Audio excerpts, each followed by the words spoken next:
Carson Daly, Amp Radio.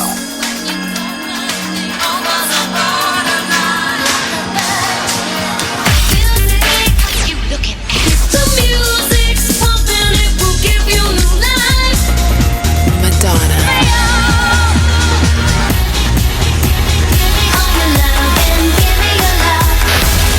Madonna. At 8:36, Carson Daly live in the studio on Amp Radio. Madonna joins us live on the phone. Good morning, Madonna. Good morning, Carson. And how are you today?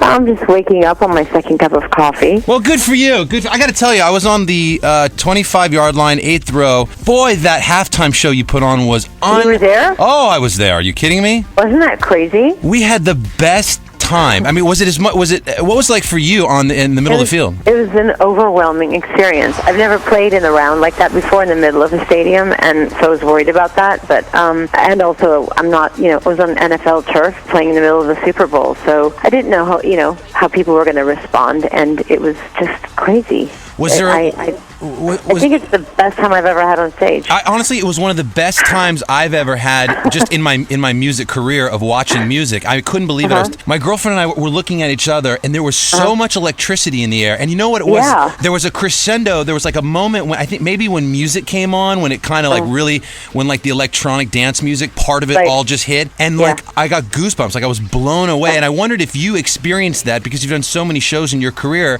You looked like you were having the time of your life. I was. I mean, there was a lot of hard work that we put into the show, and there were so many problems and challenges along the way, and how to set up a show like that in 8 minutes in the middle of a football game proved to be the biggest challenge. And I was so worried and nervous. There's a huge room for error working with all those 600 extras, and relying on local volunteers to put my show together, my stage together in 8 minutes. So I think by the time I got halfway through the show and everything was going according to plan, I was kind of overwhelmed with happiness. Did you have to import some of those beefcake gladiators? I mean, where'd you get the dudes? No, they were all local. Those are all Indianapolis guys? Yeah, we had to get, we had a beefcake call. And, we were pleasantly surprised. A lot of nice-looking guys in good shape showed up, and we taught them how to walk in time together. Got them down to their Kelvins.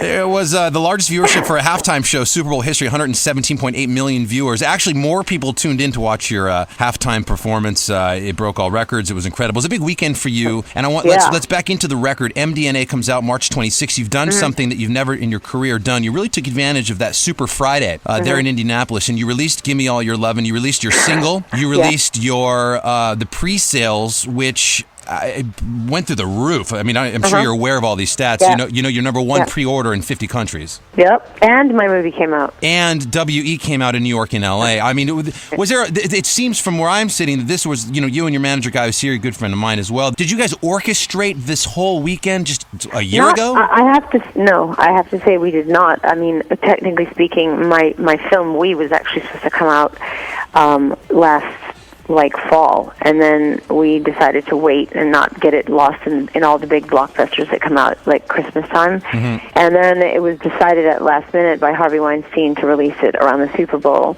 So then the record and it all really just converged in a sort of universal conspiracy. We didn't plan it. I mean, we did it at the last minute, but it certainly wasn't planned a year in advance. And I was worried about it, actually. I thought, well, maybe I'm going to everything's going to cancel each other out. It's maybe too much. I don't know. Well, what does it feel? What does it feel like now? Just even a few days after the Super Bowl, and that I feel like I just had a really big baby, and I need to lay down. Does it feel good that this record, your 12th album, that there's still, as your career has spanned now 1, 2, 3, and your many decades? Does it feel good that your music and all of this is still just so crazily relevant and so in such demand worldwide? Yes, I pinch myself every day. I don't take any of it for granted, and I was saying that. And backstage before we went on, I always say prayers with everybody, my dancers, my band, before I go on stage. And I did say that, and I mean it. Every time anything good happens to me, it's like the first time, and I don't take it for granted. So. No, that's nice to hear. Yeah. Hey, listen, I got to ask you about MIA. I mean, I was so bummed out that little moment happened. And give me your take on when you first did you see her give the middle finger? I didn't. No, I was up in the bleachers doing my pom pom routine. I was oblivious. In fact, I didn't really know about it till after I'd come backstage and changed and came out to go and finish watching the football game. Then I found out about it. What was your first reaction? What? Whoa! I mean, I was surprised. Nobody knew about it. That was, she surprised us all. Were you upset with her for it? Yeah, kind of. I mean, I like her, and I believe in people having individuality, and I like her punk rock attitude. And actually, I think she's really cool. But that's why I asked her to be in my show and sing on my record. But I didn't think that was the time or the place for it, to tell you the truth. You know what? I was in airports all day the next day on Monday, and I was so bummed because the halftime show was just so phenomenal. It was really so good. It really was. And if it wasn't, I know you'd say you're the most honest person I've met in the business at the level that you're at, and I know that you would have you call a spade. And had there been a moment, had CeeLo kind of blown the notes at the end, or had anything gone wrong, you'd be the first one to own up to it. And I was bummed that MIA did that because, of course, with the media, that's all they focused on, and it really pissed me off. No, I know, and that that's the unfortunate thing, and we were really careful to be we were super honest, and the NFL was super honest with us about what we could and couldn't do, and I had no interest in rocking the boat or doing anything to offend anybody. So, and I thought she was pretty. We were all clear on that. So, and it was a joyous evening. Not the place for it. Right. It felt like a negative note. You know what I mean? Has she apologized to you? Yeah, she has. Okay. I know she feels bad. Did you accept the apology? I know she wants to put. I accept her apology, right, but good. she's still. I think she still has her head in the sand right now. Right. I'm not sure. Let me just get a couple of things going here. Give Me All Your Love, the first single. Girls Gone Wild is the second single. Tell me about that. Yes. Well, it's a slightly more up-tempo dance record, more traditional dance record than "Give Me All Your Love" has a kind of a surfer beat to it. Girls Gone Wild is much more of a electronic dance groove, and I'm really looking forward to shooting the video to it next week. Well, give me a little bit on the whole album. Madonna joins us, by the way. It's 8:44 live on Amp Radio in Los Angeles. I'm Carson Daly. The record comes out on the 26th. I got the deluxe edition with 15 tracks from Give Me All Your Lovin' to Girls Gone Wild. Gang Bang sounds like an interesting song. Oh, yes, it certainly is. I'm Addicted Some Girls. I Don't Give a Turn Up the Radio. I mean, give me just a little bit of what you wanted to achieve. There's a lot of this. I haven't made a record in 3 years. I have a lot to get off my chest. Right. So what sort of vibe we trying to please a lot of people? Like you want dance tracks and pop radio tracks and edgy tracks and all of the above. I mean, there's a lot of high energy. There's a lot of defiance. There's a lot of, oh yeah, what are you going to do about it? There's a lot of I don't give a. It's if you don't like it, then I don't give a. You know what I mean? This is who I am, and I feel like there's, like I said, there's defiance, there's strength, there's high energy, there's humor. All the stuff I did with Martin Solveig is pretty up tempo. I have a song with him called "Turn Up the Radio." That's just all of this stuff is just pure joy, happiness, high energy. Like "Give Me All Your Love." So something for everyone, and then a few kind of introspective, angst-ridden ballads. Gotta get those in. First day advanced sales higher than any other artist in iTunes history. #1 pre-order in 50 countries. Absolutely remarkable. The tour starts in Tel Aviv on May 29th. Yeah, you better start rehearsing. The 2012. When do you go into rehearsals? And give me just a little bit on the tour. I got to imagine the people around you who were a part of that Super Bowl halftime show, you have imported into your inner circle to help you with the tour, correct? Correct. I worked with a new group of people from Cirque du Soleil who I loved, who brought fresh new energy and lots of good ideas. Oh, they were so good.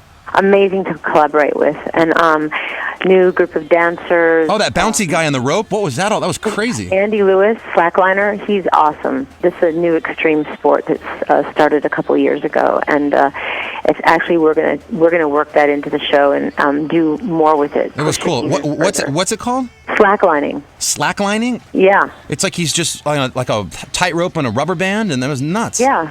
Yeah, he's like on a clothesline. Wow, very cool.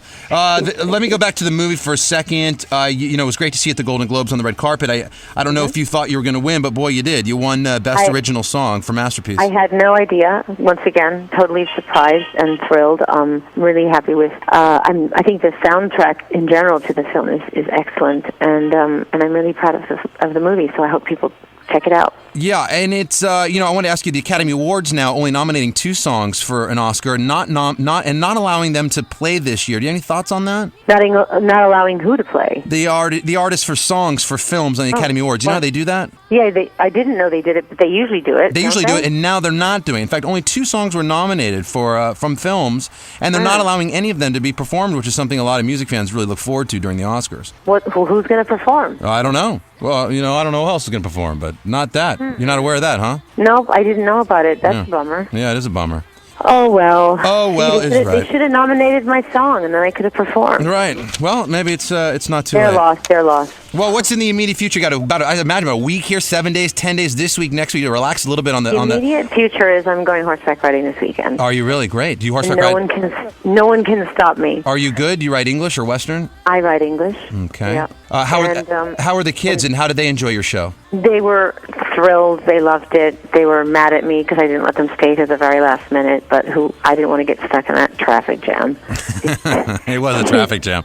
Indy was a great city, wasn't it? It was great, but small, which I liked. It was intimate, but yeah. They loved Indianapolis. They loved going to the Midwest. I spent my whole life trying to get out of the Midwest. Well, right. And for you, a Midwest girl, to perform there, I was trying to get a drink with CeeLo on Saturday night, and he said, "Man, I can't. Madonna's got me on lockdown. We got to go back and rehearse." You had, you really. I know. I was a taskmaster. They couldn't understand I don't think they knew it hit them. He's like, "I've never worked so hard in my life for 30 seconds on a stage." That's Madonna for you, and it paid off, Madonna. You really hit it out of the park. That was a great moment, like a prayer with him on stage. That was actually the penultimate moment of the show. It was. Well, listen, I'm going to let you go. It's 8:48. Always a pleasure. MDNA, of course, out on the 26th of March. The tour starts 29th in May in Israel.